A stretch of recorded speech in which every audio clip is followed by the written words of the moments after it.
Assalamualaikum warahmatullahi wabarakatuh. Halo Sobat Klasik, kembali lagi dengan saya di channel Galeri Klasik Nusantara. Dalam video kali ini, Sobat Klasik, saya akan membahas naskah kuno lagi yang isinya tentang ajaran doa amalan keseharian.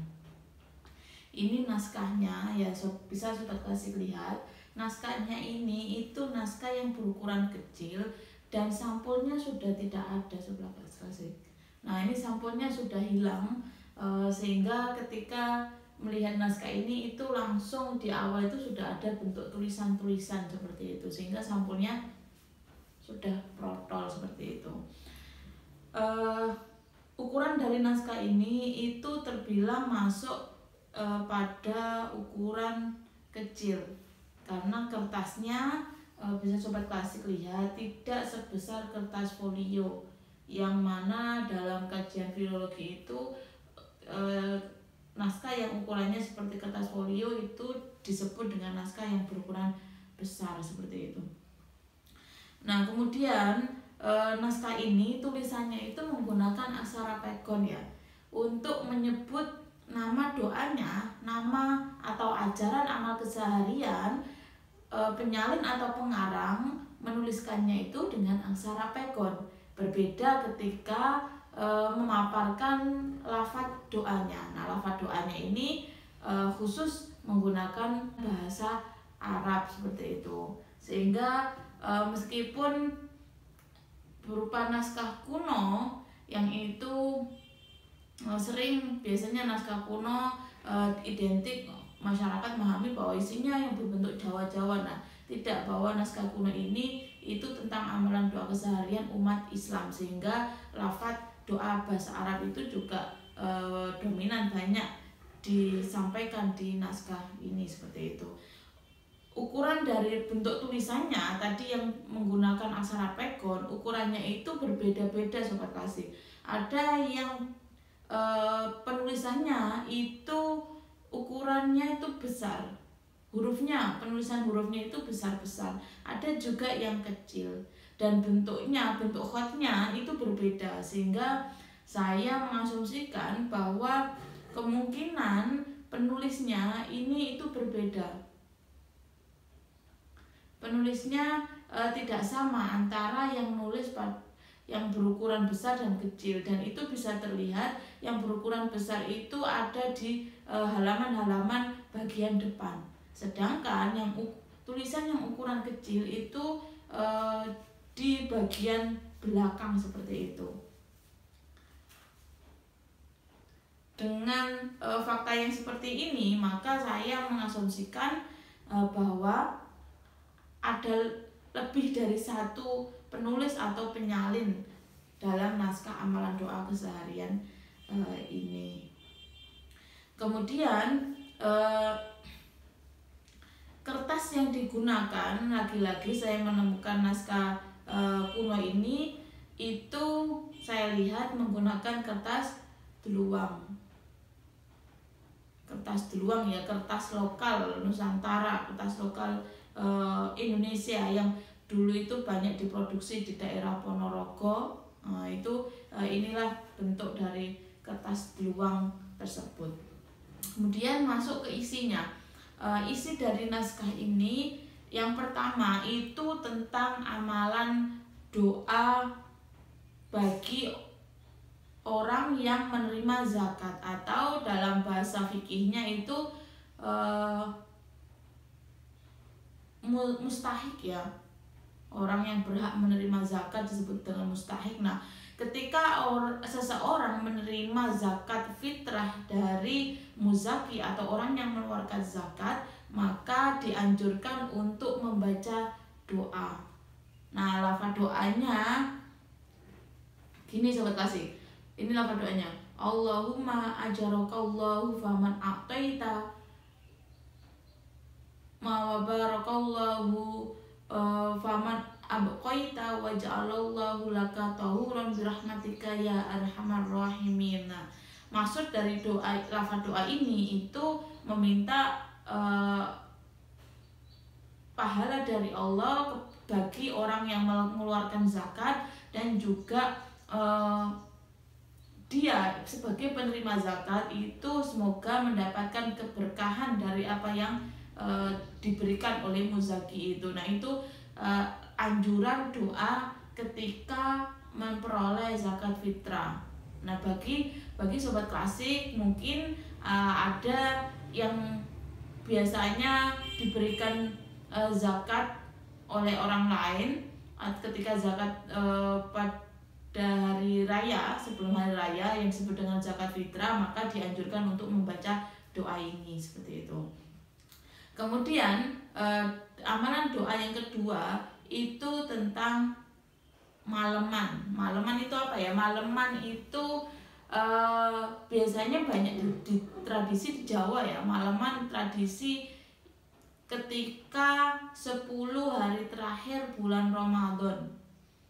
Nah, ketika sudah memasuki 10 terakhir bulan Ramadan, masyarakat di Jawa itu sering melakukan tradisi maleman, yaitu membuat tumpeng atau berkat yang dibawa ke masjid untuk doa bareng-bareng, atau tumpeng berkat itu diberikan kepada para tetangga dan saudara. Nah itu disebut dengan maleman, yaitu menjelang menyambut hari raya Idul Fitri. Nah naskah ini menganjurkan ketika melakukan maleman itu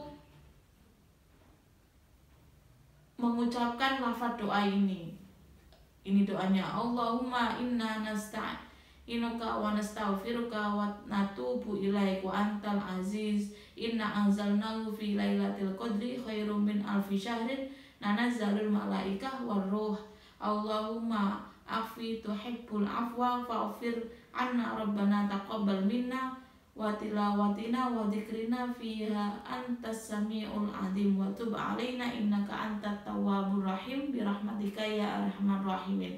Nah, sekilas dalam lafaz doa ini itu mengharap atau bersaksi terhadap datangnya malam Lailatul Qadar. Nah, sehingga bisa sobat klasik ketahui bahwa tradisi maleman itu salah satu tujuannya adalah untuk mendapatkan keberkahan dari malam Lailatul Qadar, karena di beberapa hadis kan dijelaskan bahwa malam Lailatul Qadar itu datangnya ya di hari-hari 10 hari terakhir di bulan Ramadan seperti itu, sehingga muncullah tradisi maleman itu yang bertujuan untuk mendapatkan Lailatul Qadar seperti itu.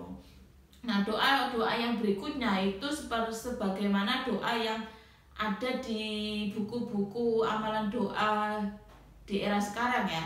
Kalau sobat klasik punya buku saku kecil, biasanya di toko buku itu atau biasanya di pesantren-pesantren itu disebut dengan kitab Majmu' Syarif. Nah, yang isinya tentang amalan doa keseharian. Naskah ini hampir sama dengan kitab Majmu' Syarif itu.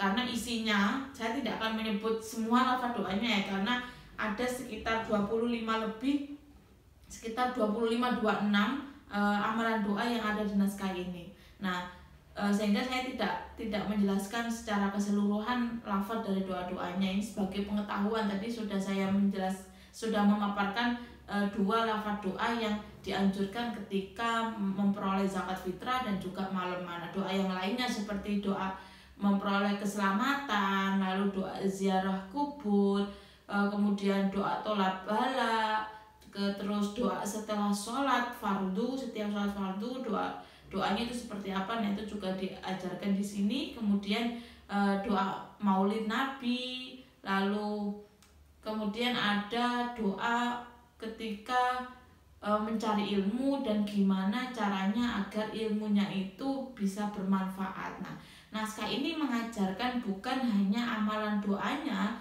yang berupa lafaz tentang yang diawali dengan Allahumma, ya Allah berikan kepada saya. Nah, tapi amalan ketika ingin memperoleh kemanfaatan ilmu itu dengan cara membaca surat Al-Fatihah ketika malam hari.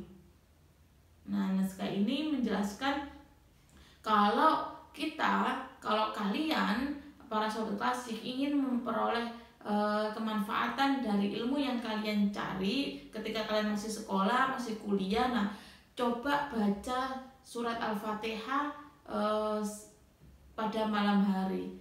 Akan tetapi naskah ini tidak menyebut jumlah bacaannya itu berapa kali, tidak menyebut, sehingga bisa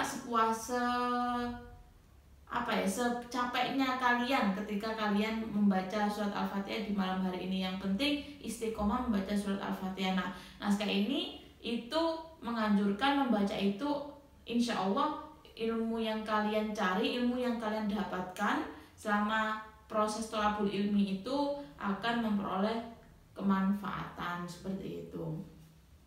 Nah, yang berikutnya, ketika mencari ilmu juga seharusnya dianjurkan untuk membaca doa agar terhindar dari sifat atau sikap lupa. Nah kan kadang banyak orang ketika mencari ilmu, pelajaran yang kemarin ketika diingat di minggu depannya bisa jadi lupa apa ya yang kemarin dipelajari, tidak semuanya masih ada dalam ingatan. Nah, naskah ini mengajarkan coba amalkan doa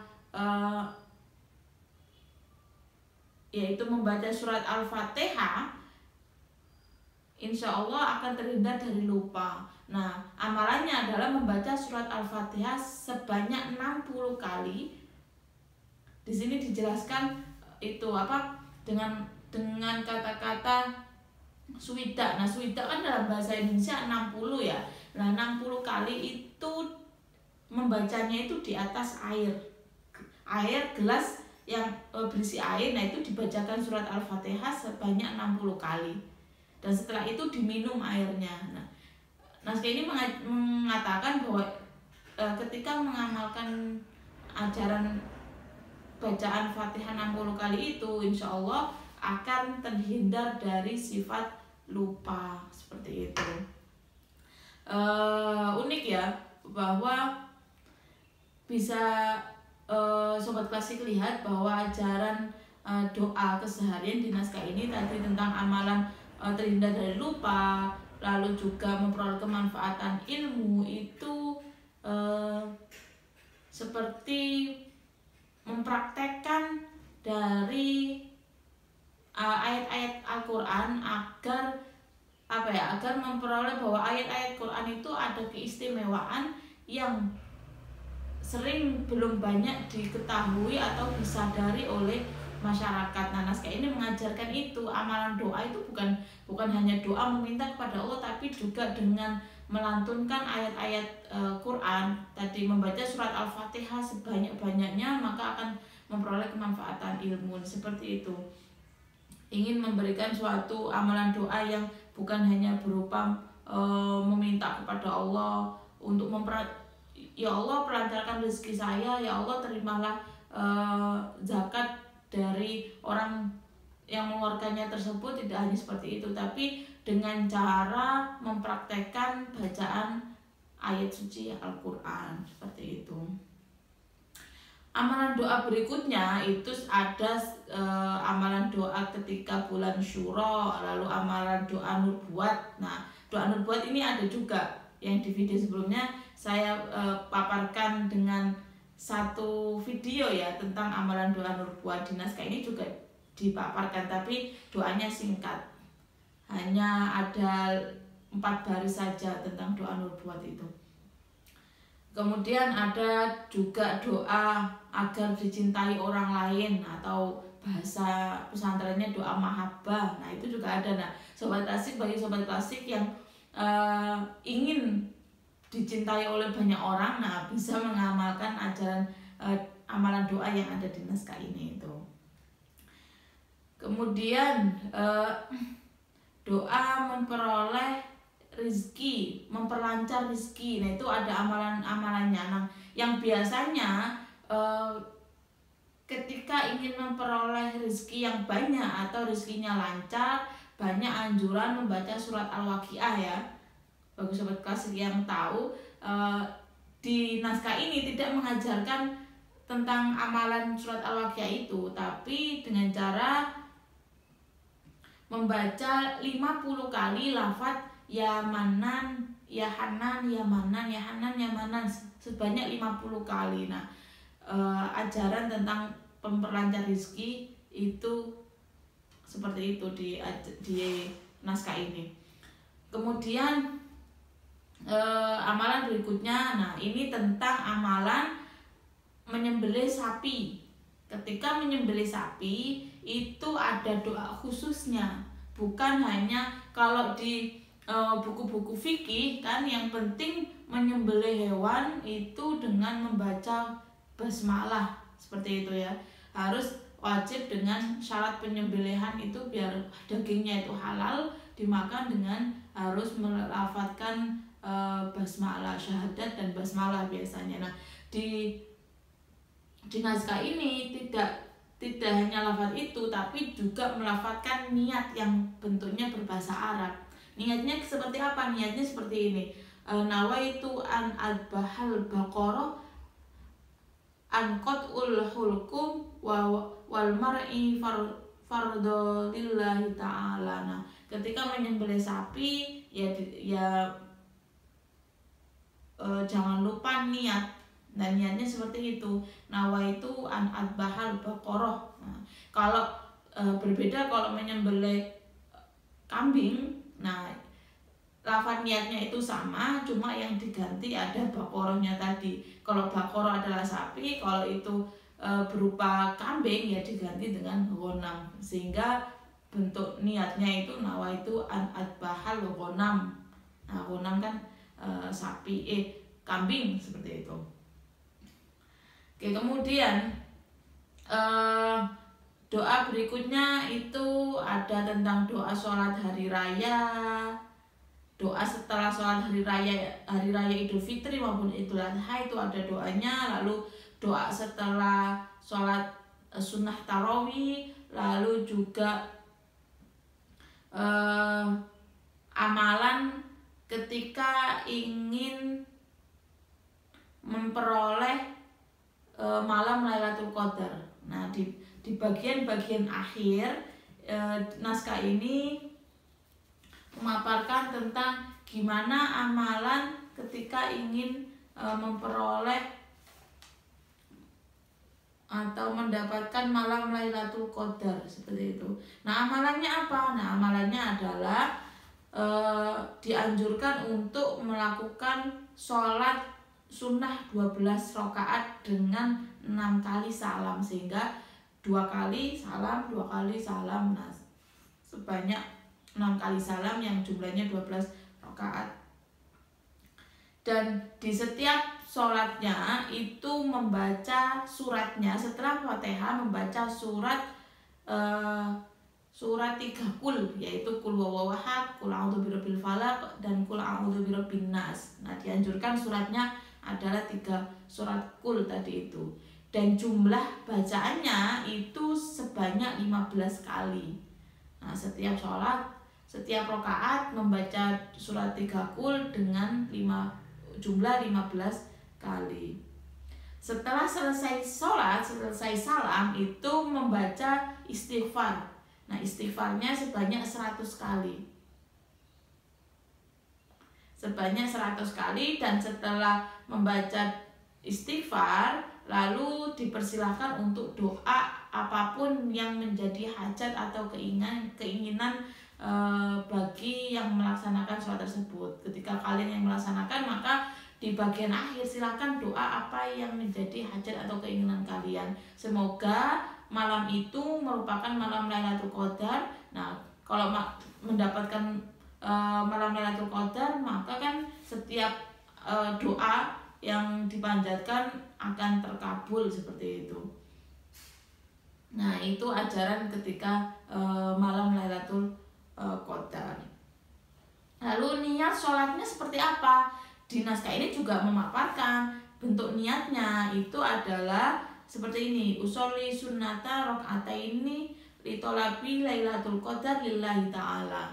Nah, niatnya saya sholat sunnah 2 rakaat untuk mencari malam Lailatul Qadar lillahi karena Allah Ta'ala. Nah, itu niat dari sholat malam Lailatul Qadar yang banyaknya 12 rakaat. Kemudian di bagian akhir, bagian paling akhir itu menjelaskan tentang prediksi. Nah, tentang prediksi datangnya malam Lailatul Qadar. Naskah ini mengajarkan prediksi itu didapatkan dengan cara melihat awal mula dari bulan Ramadan. Seperti ini, kalau awal tanggal 1 bulan Ramadan itu hari Ahad itu hari Minggu, maka malam Lailatul Qadar jatuh pada malam 27 Ramadan. Seperti itu. Nah, gimana kalau di hari yang lain? Nah, ini juga jelaskan kalau hari Senin, maka jatuh Lailatul Qadar itu pada malam 29. Kalau hari Selasa pada malam 25. Kalau Ramadannya itu tanggal 1 Ramadan itu hari Rabu, malam Lailatul Qadar ada pada malam 27. Kalau jatuhnya Kamis, maka malam Lailatul Qadar ada juga di tanggal 27. Kalau hari Jumat dan Sabtu itu malam Lailatul Qadar jatuh pada malam tanggal 29. Nah, itu prediksi datangnya Lailatul Qadar menurut naskah ini ya. Itu Sobat Klasik. Itu isi dari naskah tentang amalan ajaran keseharian. Semoga memberikan manfaat buat Sobat Klasik dan memperoleh pengetahuan. Assalamualaikum warahmatullahi wabarakatuh.